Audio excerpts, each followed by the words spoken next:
سعود الشريم وعبد الرحمن السديس. أعوذ بالله من الشيطان الرجيم.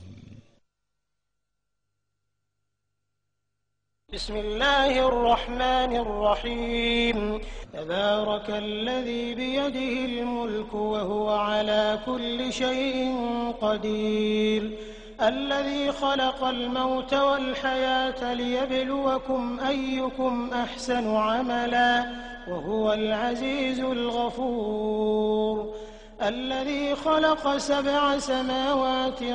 طباقا ما ترى في خلق الرحمن من تفاوت فارجع البصر هل ترى من فطور، ثم ارجع البصر كرتين ينقلب إليك البصر خاسئا وهو حسير، ولقد زينا السماء الدنيا بمصابيح وجعلناها رجوما للشياطين وأعتدنا لهم عذاب السعير، وللذين كفروا بربهم عذاب جهنم وبئس المصير، إذا ألقوا فيها سمعوا لها شهيقا وهي تفور تكاد تميز من الغيظ، كلما ألقي فيها فوج سألهم خزنتها ألم يأتكم نذير، قالوا بلى قد جاءنا نذير فكذبنا وقلنا ما نزل الله من شيء إن أنتم إلا في ضلال كبير، وقالوا لو كنا نسمع أو نعقل ما كنا في أصحاب السعير، فاعترفوا بذنبهم فسحقا لأصحاب السعير، إن الذين يخشون ربهم بالغيب لهم مغفرة وأجر كبير،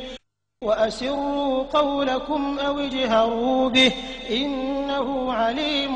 بذات الصدور، ألا يعلم من خلق وهو اللطيف الخبير، هو الذي جعل لكم الأرض ذلولا فامشوا في مناكبها وكلوا من رزقه وإليه النشور،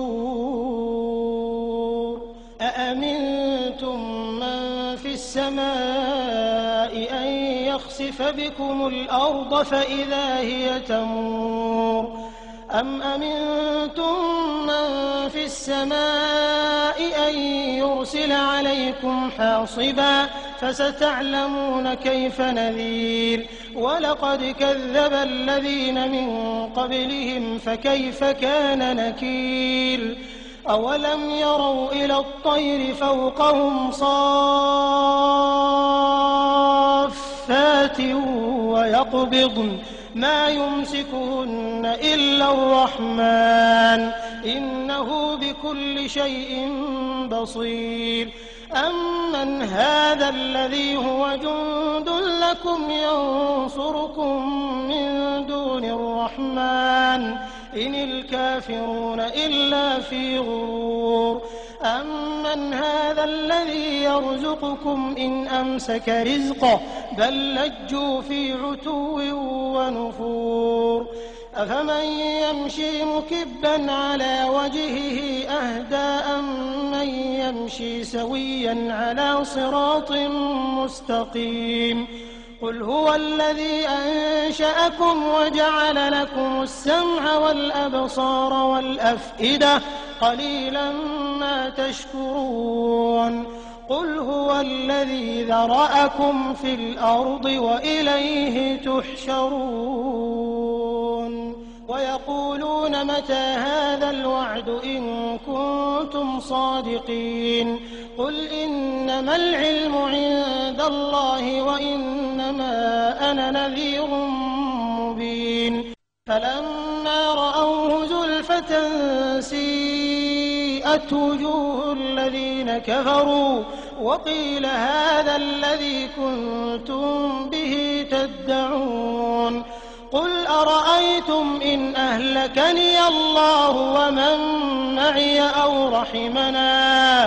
أو رحمنا فمن يجير الكافرين من عذاب أليم قل هو الرحمن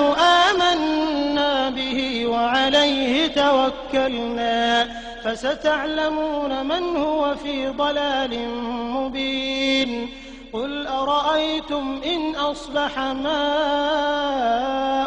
غورا فمن يأتيكم بماء